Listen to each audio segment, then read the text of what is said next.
One of the most exciting aspects of putting together the new banjo site was the inclusion of a forum. I wanted to give adventurous clawhammer banjo players who were exploring new techniques and new ideas in clawhammer style banjo.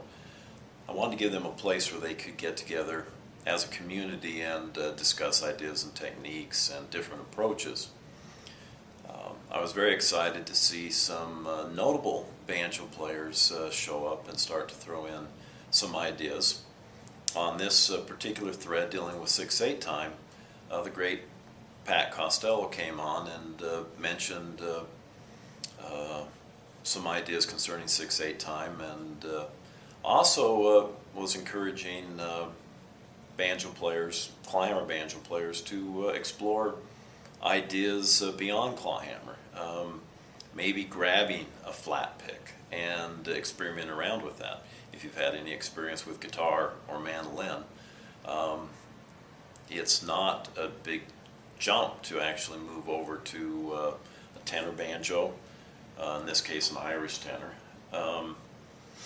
or even to flat pick your standard banjo, working out the jigs using that technique. This gives you a very bright staccato machine gun type attack that works very, very well in Celtic ensembles. So well, in fact, that tenor banjo has become a staple in Irish bands. If I were to take the last song that I played,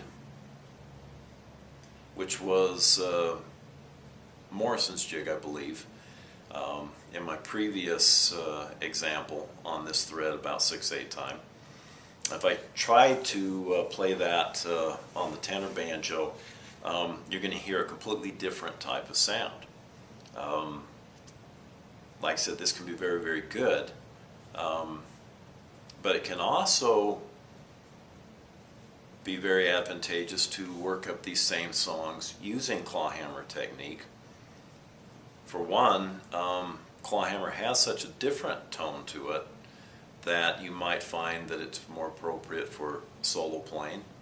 You might find that it's more appropriate if you're in a small ensemble. Let's say you were playing with a single guitar player, or just playing by yourself. This gives you the opportunity to throw out a sound that is much more conducive to solo performances. But anyway, this is what Morrison's jig might sound like on the tenor.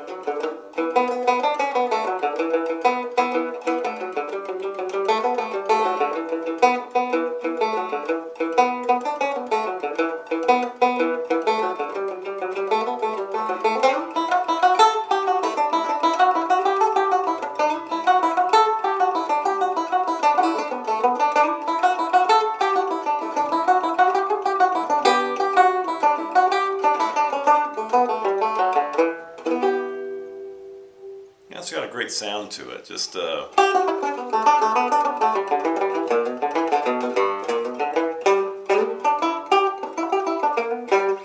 just a great sound to it that's just totally different than what you would hear with clawhammer banjo.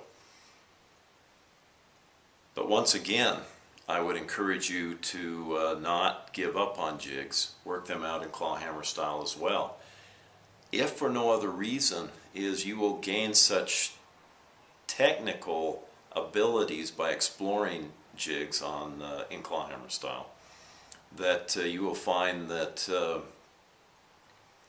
your advancement on the instrument grows almost exponentially if you tackle tougher ideas such as 6/8 time.